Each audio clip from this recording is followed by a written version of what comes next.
Yeah, it was really hard for me to go take that job when I did because I had been independently, engaged for a long time. And a friend of mine used to always say, just don't get that first paycheck because when you get a paycheck every 2 weeks, there's like an illusion of security So funny. that is really hard to let go of, you know? And so if you just like avoid taking that first paycheck, you can keep believing like I'm going to be fine. I'll figure it out, God's going to provide. It's going to be okay. But once you take that first paycheck, it's really hard That's so to interesting. walk away from it. How And how long did so you how long were you there? 11 months. And here's how I managed it. I went in, I said, look, well, first I sold myself because I did want the job. I had $0 in savings. Okay?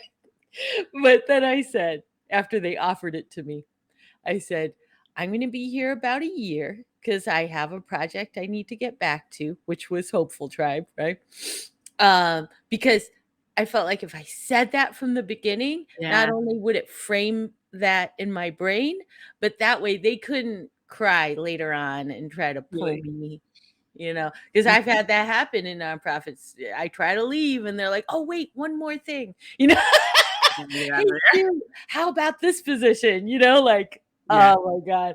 And then I get sucked back in. So I was like, you know, I'm going in, I'm going to be really clear with myself and them. It's only for a year. Because what happened was a year before COVID started, I had this dream about Hopeful Tribe. Oh, wow. And I saw myself like talking to the camera, like I'm talking to the Wow. camera, right? Beautiful. And doing, some content. And I woke up and I was like, what the heck was that? So I wrote in the journal by my bed, like all the stuff that I saw in the dream, right? And then I went back to sleep. And I woke up in the morning and I was like, wow, that's cool. I should do that. Right? Good But idea. I had no idea how to start a YouTube channel, right? I had watched YouTube videos, but I'd never made a YouTube video. Mhm, And so mhm. I was like, oh my gosh, I gotta learn. So I like created my own YouTube university. It's what you gotta do. It's what you gotta do. People have asked me, how did you learn how to do that? And I'm like, you just type in the search bar on YouTube, how to start a YouTube channel.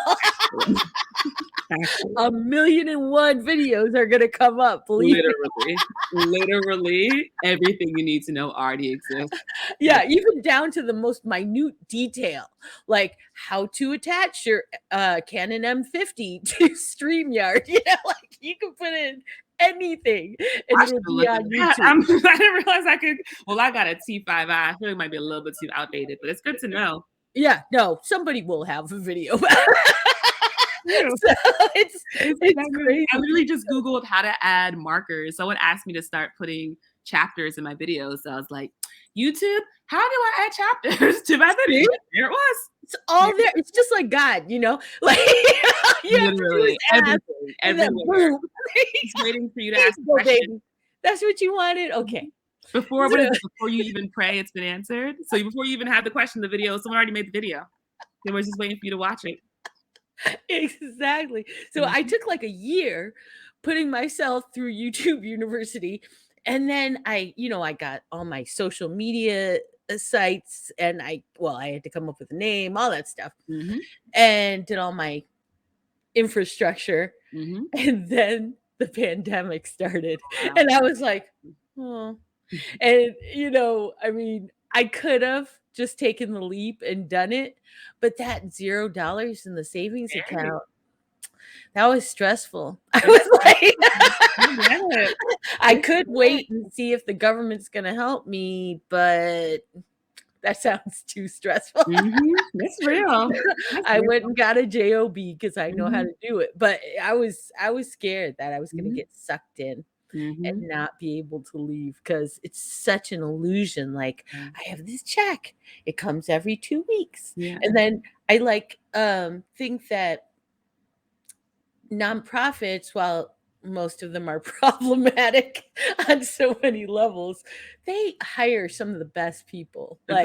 Like, I have made so many good friends over the Real years at friends. work. Real friends. Yeah, Agreed. yeah, yeah. Mhm. Um, I I feel just mhm. I think it's hard to, once you get attached to people, to Yeah. pull away and be like, I gotta go. I'm the kind of person who'll make you a real friend though. Like we'll exchange numbers and we'll be chatting, we'll have those real conversations after. But I think what's so interesting is that the illusion is that the nonprofit is giving you the check versus God is giving you the check. So I think as soon as Right, right. like, the money's coming from somewhere other than God, that's when I think, because that's my thing is I'm just like, I exist and God just finds different avenues to give me money. It might be through a Exactly. freelancing, it might be through a voiceover gig, it might be through a job, it might be through winning the lottery. I've never played the lottery in my life, but I read an article. I think I read something with Eckhart Tolle when he like left his like teaching profession and all that, came out to LA, was writing his book. He literally like was down to his last dollar and cents. He bought a lottery ticket and got another $1,000 that got him through for one more month. And I'm like, I guess I'll start playing the lottery because I'm just like, it's just like another way God can just give me money. Like I don't have to do anything. It'll just kind of bring itself to me. And that's been my experience. But I do still have savings. So it's all well and good when you have savings. So I'm sure it's a I different story. yeah, I feel like I can honestly say that I can trust God even when I have no savings, because I feel like the first time I really trusted God was when I was homeless. When I was Really? 31, I lost everything in 24 hours. Everything. That's Wow. a whole nother conversation. But anyway, Okay. that was the first time when I lost everything that I really knew that God was going to provide for me, because like everything was still okay. Amen. And yeah, that really convinced me. However, there's a certain level of anxiety that rises in me Yeah. when I don't have money in savings. Yeah. So I knew myself well enough, a couple of years ago to know that if I just went into my trust mode, that it would be punctuated with high levels of anxiety, Yeah. and that it would be easier for me and easier on my blood pressure to Yeah. just go Yeah. get a job. Yeah. It makes That me think of like walking on the water, and when you're looking at God, you remember it's easy, and when you look down and you see that you're walking on water, you're like, that's when you start to drown. yeah. It's like you need those moments of looking down where coming, so you're like, let me do what I can to just not even look down because in the job, you know?